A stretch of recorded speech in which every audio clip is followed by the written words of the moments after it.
We did our project on a text-based game to defeat 3 stages of monsters that we had implemented in RNG that was different from what we learned in class because the sran function uses the date, but here the function uses a random generation of numbers to establish a mean. First, we initialized all of our health points, our mana points, our strength, our speed, and our armor. We set all the base stats for lines 19 through 23. Then we implemented our RNG system from 30 to 47.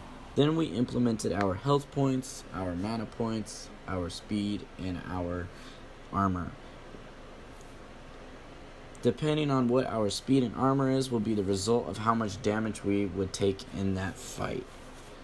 After we had done that, on line 94, we start our cout statements, starting the game, asking what class the player would like to choose, a description of each class, what their abilities are, each ability's description, what the abilities do for warrior, mage, priest, and assassin. And then starting on line 139, if they picked warrior, it would say that what the warrior is better at, what the mage is better at, what the assassin, the priest, they're all whatever they're better. And then if they didn't pick any of the classes or they didn't type it in right, a cout statement will say that it wasn't a valid selection and to enter again. Declared as an int being 25 and is followed by a cout statement telling the user that they are about to battle. On line 193, there is a while loop which will run as long as the first enemy's HP is greater than 0, and it will print out the following cout statement stating each character's current status.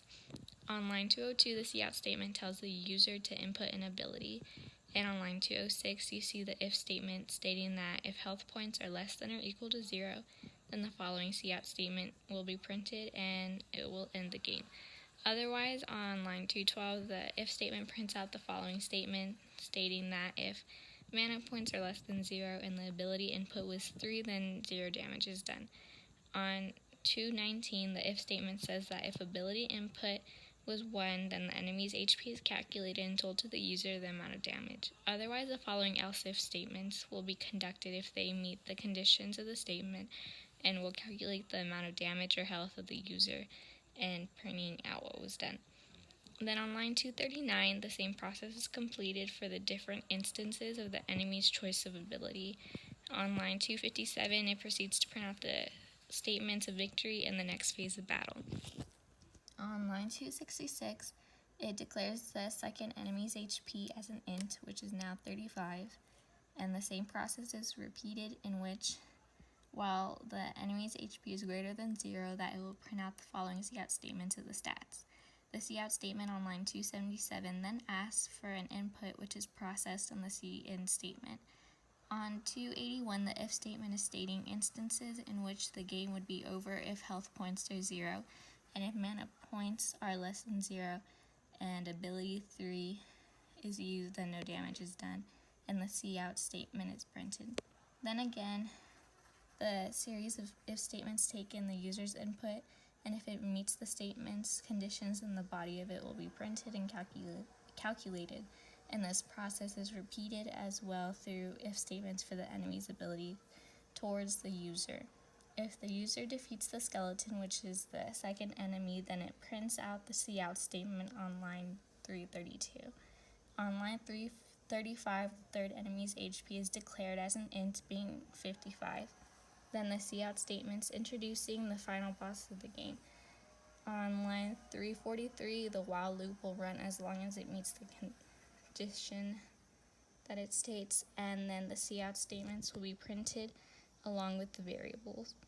On line 352, the cout is printed asking for the user's input of an ability, and the cin statement extracts the value to be stored. On line 356, the if statement will run as long as the condition is met, and it will end the game. Otherwise, on line 362, the if statement will run if those conditions are met and no damage will be done. 3. It will output congrats, you killed the almighty Minotaur, and also you have completed your adventure, congratulations. So if we were to run our program, it will display first all 4 of our different classes, and we'll ask you for which class for you to choose, at which point you can choose any. In this case, I will run as a warrior.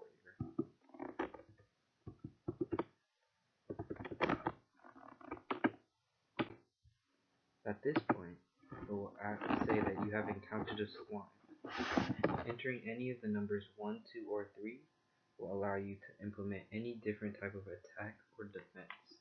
By pressing 1, you do a light attack, which I will do. And this implements damage onto your enemy. Pressing 3 will do another attack to an enemy, showing us that he has now 13 HP. Pressing 3 again will hopefully finish off the enemy, and once you do, you have defeated the slime.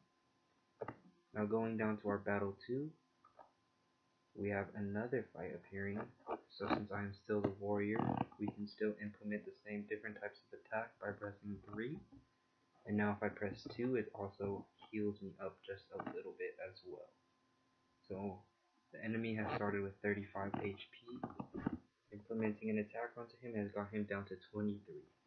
Now if we do another one, the enemy will slowly keep on going down until we have defeated the skeleton knight.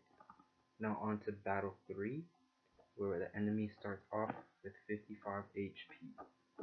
Implementing more attacks onto the enemy will get him weaker and weaker until you finally destroy him and kill the almighty Minotaur at the end. Once that, the output would be what I just said. Congrats, you killed the almighty Minotaur, and you have completed your adventure, congratulations. And that is the game over.